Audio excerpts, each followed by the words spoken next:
السلام عليكم. عامل ايه يا حبيب اخوك؟ فاكر اول يوم في السنة انت كنت عامل ازاي؟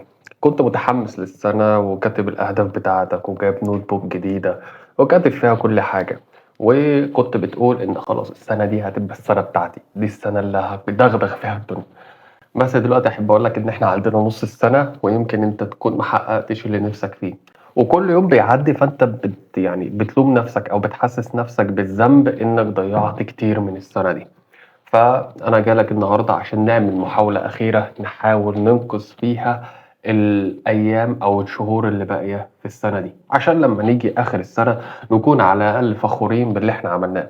فالفيديو ده حبيب أخوك هو خطتك لإنقاذ الست شهور الباقيين.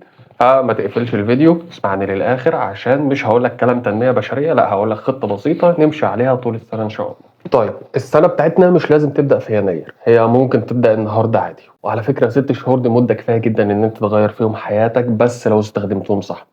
الخطة اللي هقولك عليها هتكون بسيطة بس محتاجة التزام. كل عادة هنتكلم عليها النهاردة ممكن تكون سبب في نقلتك الحقيقية من مكان أو وضع أنت موجود فيه حاليا لمكان أحسن. فهنقسم الفيديو بتاعنا على جزئين، الجزء الأول اللي هو بناء الروتين والجزء الثاني تطوير النفس. طيب أول حاجة في الروتين بتاعك أنت لازم تصحى بدري. بص الصحيان بدري يعني ده الوقت الوحيد اللي بيكون عقلك فيه صافي، ولو بدأت يومك بدري فهتكسب وقت أكتر من غير لا دوشة ولا تشتت.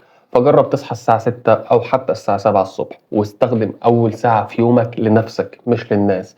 يعني إيه؟ يعني هتسيب الموبايل، تسيب السوشيال ميديا، خلي أول ساعة في اليوم دي لنفسك أنت وبس. تاني حاجة اقعد ساكت أول ما تصحى لمدة 10 دقايق. كتير مننا أول ما بيصحى بيجري على اللعبة بتاعته أو على السهاية بتاعته، بيجري على التليفون، اول ما بيفتح عينه بيدور ان هو التليفون فين.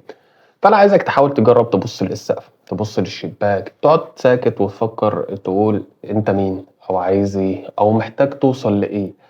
ال10 دقايق دول هم اللي هيبقوا التمهيد بتاعك لليوم كله. الحاجة اللي بعد كده وهي التمرين او الجيم. مش شرط جيم بس، يعني لازم تمرينة ممكن تعمله في البيت، تمارين بسيطة كده لجسمك يا حبيب اخوك. جسمك يا حبيب اخوك لو ما اتحركش هتفضل كسلان، والتمرين مش بس للجسم، ده بيخلي مخك يشتغل بشكل افضل. يعني اسمع اي حد هيقولك نفس الكلام ده. ليه؟ لان هم جربوا الموضوع.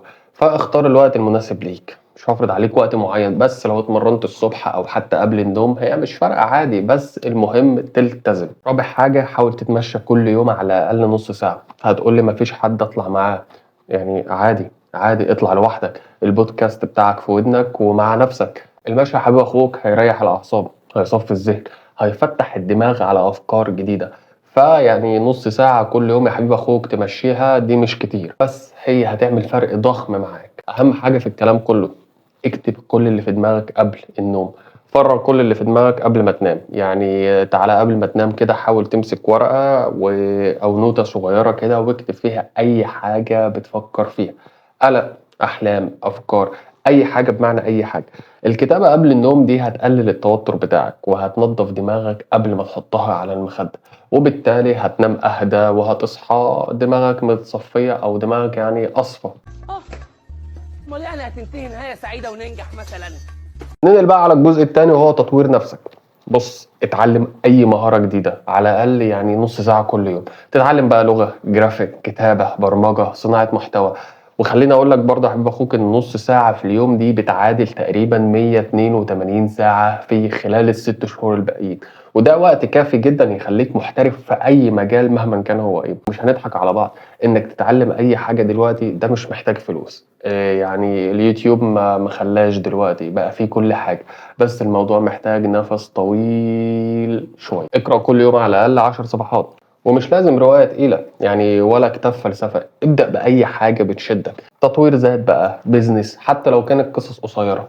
10 صفحات في اليوم في ال6 شهور ده معناه 1800 صفحة. 1800 صفحة دول 5 كتب كبار. ولو عايز تعرف أكتر عن القراءة فهتلاقي فيديو أنا لسه منزله من أسبوع، ادخل على القناة هتلاقي الفيديو لسه موجود، وهقول لك فيه ترشيحات كمان للكتب اللي ممكن تقراها. في شوية حاجات برضو كده هيفرقوا مع نفسيتك لو عملتهم قبل النوم. لازم لازم لازم لازم لازم لازم تقفل الموبايل قبل النوم بساعة.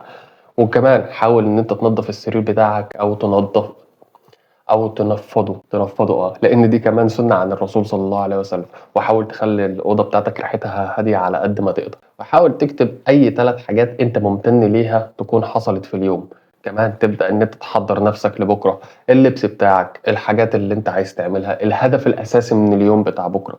وحاول تعمل اللي عليك عشان توصل إنك تقول لنفسك أنا بعمل اللي عليا وده كفاية بالنسبة لي. لو بدأت النهاردة يا حبيب أخوك، فلو جينا حسبناها هتلاقي إن 6 شهور ب180 يوم، فأنت عندك 180 فرصة تبدأ من أول وجديد. حتى لو فشلت قبل كده فده مش معناه إنك فاشل، المهم إنك تقوم يا حبيب أخوك وتجرب تاني. وأنا وأنت عارفين إن التغيير مش لازم يكون كبير، التغيير بيبدأ بخطوة صغيرة كل يوم. على الأقل اختار عادة واحدة من اللي احنا اتكلمنا عليهم في بداية الفيديو وابدأ فيها، وبعدين زود مع الوقت عادات تانية. المهم يا حبيب أخوك لازم تبدأ، لأن آخر ديسمبر قريب أوي أوي أوي. الأيام بتعدي بسرعة، وساعتها هتقعد مع نفسك وتسأل هل أنا عملت اللي أقدر عليه فعلا؟ فلو بدأت النهاردة هتقدر ترد ساعتها بكل فخر وتقول أنا نقصت أو حاولت ألحق السنة بتاعتي.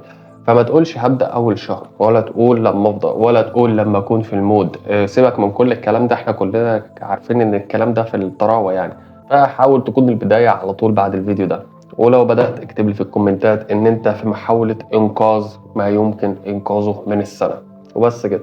شير الفيديو بقى مع أي حد حاسس إن السنة بتضيع منه، وابدأ من دلوقتي لأنك تستاهل حياة أحسن من كده.